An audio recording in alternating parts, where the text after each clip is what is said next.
ये है पार्ले जी का पैकेट। है कोई माइकल जो इसको 5 के बजाय दुकानदार से 3 रुपए में खरीद ले जाए? चाहे रखा रहे, चाहे सड़ जाए, चाहे चूहे को उतर जाए, लेकिन आप इस पार्ले जी के पैकेट को 5 रुपए से कम पर नहीं खरीद पाएंगे। इसको कहते हैं एमआरपी, यानी मैक्सिमम रिटेल प्राइस। यह है भारत में धन्ना सेठों के लिए सुविधा, और इसी देश में किसान का आलू 5 रुपए किलो भी मिलेगा और 1 रुपए किलो भी मिलेगा। सरकार किसानों के लिए तय करती है एमएसपी, यानी न्यूनतम यानी मिनिमम सपोर्ट प्राइस। सरकार कहने को मिनिमम सपोर्ट प्राइस किसानों के लिए घोषित करती है, लेकिन खुद भी किसानों से फसल नहीं खरीदती।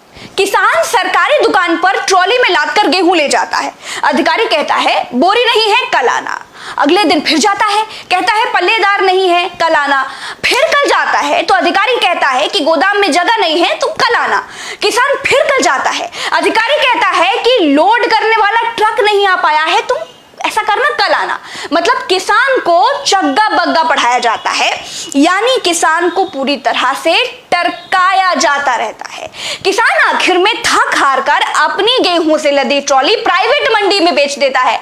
अब देखिए, सरकारी दाम था 20 रुपए, किसान ने प्राइवेट लाला बनिया को बेचा 12 रुपए में, और जैसे ही किसान ने बेचा, एमएसपी वाले सरकारी अधिकारी ने लाला से खरीद लिया 13 रुपए में।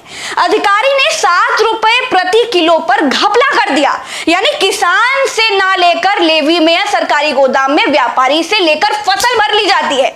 बैठे बिठाए लाखों पीट लिए जाते हैं और किसान बेचारा मुंह ताकता रह जाता है, क्योंकि जिस ट्रॉली पर वो गेहूं लाद कर लाया है वो किराए की भी हो सकती है, और फिर अपनी भी हो तो बार बार लेवी यानी एफसीआई के गोदाम के चक्कर कैसे लगाए?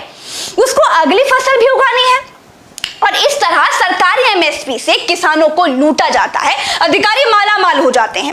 इस देश में एमएसपी भ्रष्टाचार का वो दलदल है जहां सबसे ज्यादा भ्रष्टाचार होता है।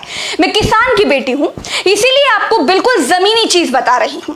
अच्छा, अब किसान और उद्योगपति में अंतर देखिए। पार्ले जी का प्राइस दुकानदार आपको बताता है 5 रुपए का है, लो या ना लो। किसान की फसल का दाम मंडी में खरीदने वाला तय करता है। वो किसान को ऑफर करता है, कहता है 5 रुपए दोगे, 50 रुपए का दोगे। बस यही कारण है किसानों की दुर्गति का। किसानों की फसल का रेट आप तय कर दीजिए। किसान का गेहूं 20 रुपए किलो बिकेगा, कोई कम पर खरीदेगा या ज्यादा पर बेचेगा तो जेल होगी। फिर देखिए किसानों की आय कैसे उनकी आमदनी दोगुनी हो जाती है। भारत कृषि प्रधान देश है, लेकिन भारत के किसानों को पता ही नहीं है कि इस बार धान 10 रुपए में बिकेगा या 20 रुपए में बिकेगा, या फिर मंडी के बाहर फेंक कर वापस आना पड़ेगा। कृषि प्रधान देश में किसानों की छीछा दर है। आप पार्ले जी वाले को कहिए कि बिस्कुट बनाइए और मंडी में बेचिए, देखिए भाग खड़ा होगा। इनके डीलर किसानों की तरह पेड़ों में लटके हुए मिलेंगे। अब बात उस कानून की भी कर लेते हैं जो किसानों के लिए बनाया गया है। 3 कानून बनाए गए हैं। पहला कानून है आवश्यक वस्तु भंडारण अधिनियम। पहले यह होता था कि खाने पीने की कुछ जरूरी फसलें होती थी जिनकी जमाखोरी अपराध थी। कोई जमाखोरी करता था तो उसे जेल होती थी। अब नए कानून में सरकार कहती है आपदा और युद्ध को छोड़कर जितनी जमाखोरी मतलब जितना भंडारण करना है करो।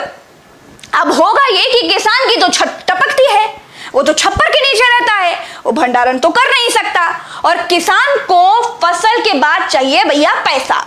वो अगली फसल में लगाएगा, वो अगली फसल को उगाएगा, वो फसल को घर में रखकर करेगा क्या? अब बड़े बड़े उद्योगपति किसान से अनाज खरीदकर अपने गोदामों में भर लेंगे। बाजार में जब अनाज की शॉर्टेज हो जाएगी तब महंगा बेचेंगे। ये कानून यानी आवश्यक वस्तु भंडारण अधिनियम सरकार ने किसको फायदा पहुंचाने के लिए बनाया है, वो आपको आगे कुछ दिनों में जब महंगाई बढ़ेगी तब पता चल जाएगा। इस कानून को बनाने की कोई जरूरत नहीं थी, लेकिन ये सरकार है, बहुतों को बनाया है।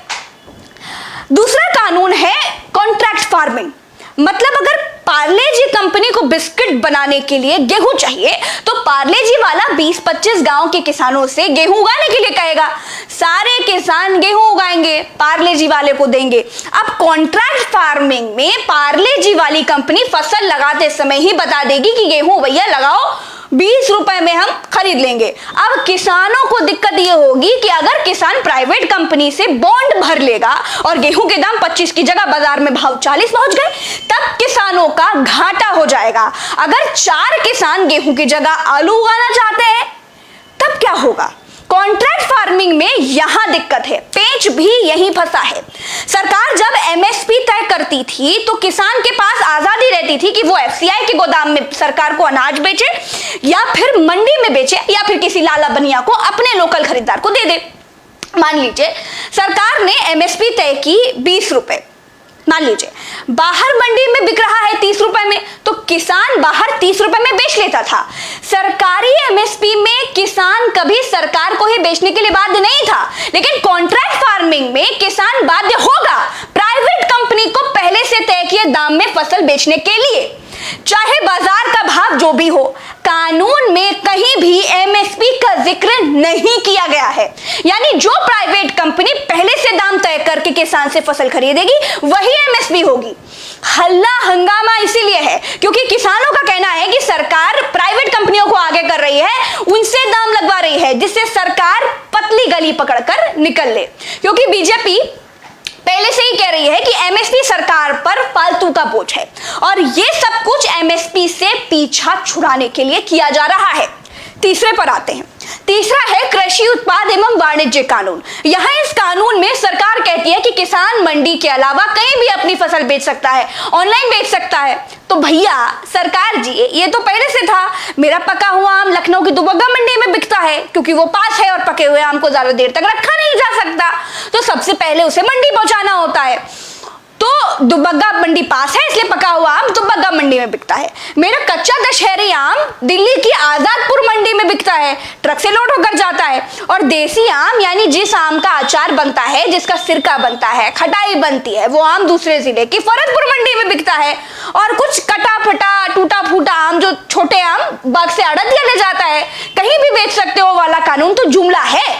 देखिए मेरी समझ से मैं अपने घर के व्यापार को जितना समझती हूं वो आपको समझा दिया, जितना इस कानून के बारे में पढ़ा वो आपको बता दिया। सरकारी गोदामों में एमएसपी घोषित होने के बाद किन किसानों की फसल आसानी से बिना बहानेबाजी के खरीद ली जाती है या नहीं खरीदी जाती है, वो लोग कमेंट करके बताएं।